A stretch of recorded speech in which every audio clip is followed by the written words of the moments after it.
প্রায় 1 লক্ষাধিকের উপর ভোট বেশি পেয়ে বগুড়া ৫ শেরপুর ধুনট নির্বাচনী এলাকায় জয়ী হয়েছেন বিএনপি মনোনীত প্রার্থী আলহাজ গোলাম মোহাম্মদ সিরাজ।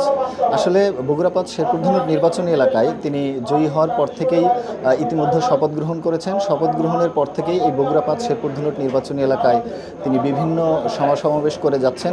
নেতাকর্মীদের সাথে ইফতার মাহফিল অথবা কর্মকর্তাদের সাথে সৌজন্য সাক্ষাৎ এবং আইন শৃঙ্খলা নিয়ে তিনি নানাভাবে পদক্ষেপ নিচ্ছেন। এখানে উপস্থিত আছেন বগুড়া ৫ শেরপুর ধুনট নির্বাচনী এলাকার মাননীয় সাংসদ আলহাজ গোলাম মোহাম্মদ সিরাজ। তিনি মূলত এই শেরপুর উপজেলার আইন শৃঙ্খলা বিষয় নিয়ে কিন্তু এখানে মতবিনিময় করছেন। আমরা এখন সরাসরি যুক্ত করব বগুড়া ৫ শেরপুর ধুনট নির্বাচনী এলাকার সাংসদ আলহাজ গোলাম মোহাম্মদ সিরাজের বক্তব্যে। মাদকের বিষয়ে আপনার খুব সিরিয়াস হইতে হবে। আমি আবারও বলছি, আপনি হিসাবে নোট করেন, সেটা হলো যে মাদক সেবীদের যে তালিকা আছে তালিকাগুলো নিরীক্ষণ করেন।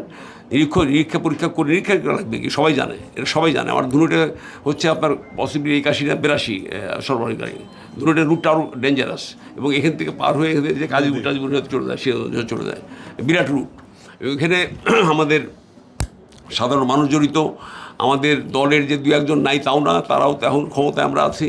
আমি একটা স্পষ্ট করে বলতে চাই, আমাদের দলেরও যদি কেউ থাকে কোনোভাবে আপনার এগুলো ছাড় দেবেন না, এগুলো আমাদের ক্ষতিকারক হবে। আমাদের মাননীয় প্রধানমন্ত্রী একেবারে এইসব দুর্নীতি বলেন, মাদক বলেন, এসব বিষয়ে একবারে 0 টলারেন্স বলেছেন এবং এটা নিয়ে কোনোভাবে বরদাস্ত করা হবে না। গতকাল এসপি সাহেব বলেছে আমাকে আবার সেই কনফার্ম করেছে, স্যার আপনারা এই বিষয়ে সিরিয়াস থাকবেন এবং এই সময় অ্যালাউ করেন না। আপনার যদি দলের হয় এইসব সুপারিশ টপিশ জানা, আমাদের সুপারিশ যাবে না, নিশ্চিত থাকে আমাদের দলীয় কোনো সুপারিশ যাবে না, দুর্নীতি যাবে না।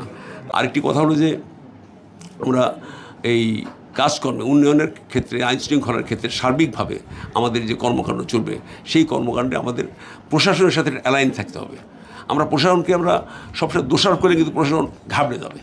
প্রশাসনকে আমাদেরকে এনকারেজ করতে হবে, ওদেরকে দোষ বলতে হবে যে ত্রুটি এই আছে, ভাই তোমরা ঠিক করো এটা।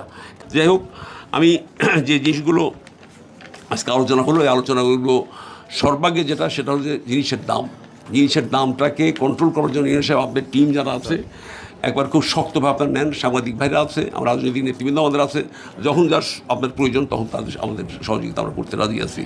এটা একটা অতীব একেবারে আবশ্যিক ব্যাপার।